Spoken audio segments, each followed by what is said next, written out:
రైతులు పండించే పంటలకు స్వామినాథన్ కమిషన్ సిఫార్సుల ప్రకారం కనీస మద్దతు ధరలు ప్రకటిస్తామని 2014లో బీజేపీ పార్టీ ఎన్నికల మేనిఫెస్టోలో హామీ ఇచ్చింది. అప్పటి ప్రధాని అభ్యర్థి మోడీ కూడా వందలాది సభల్లో ఇదే హామీని ఇచ్చారు.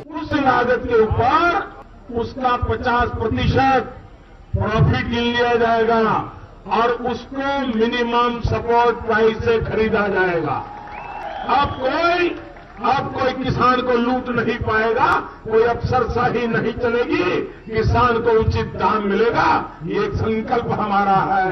और मेरे किसान भाई बहनों, కానీ 2014లో బీజేపీ అధికారంలోకి వచ్చి మోడీ ప్రధానిగా బాధ్యతలు చేపట్టాక ఈ హామీని తుంగలోకి తొక్కి తప్పుడు పద్ధతుల్లో కనీస మద్దతు ధరలను నిర్ణయిస్తున్నారు. ధరల నిర్ణయం సమయంలో అన్ని రకాల ఖర్చులను లెక్కలోకి తీసుకోవడం లేదు. రైతుల భూమికి ఏ విలువ ఇవ్వడం లేదు. ఫలితంగా గత 10 ఏళ్లలో న్యాయమైన మద్దతు ధరలు అందక తెలంగాణ రైతులు నష్టపోయిన మొత్తం 2 లక్షల కోట్ల రూపాయలు.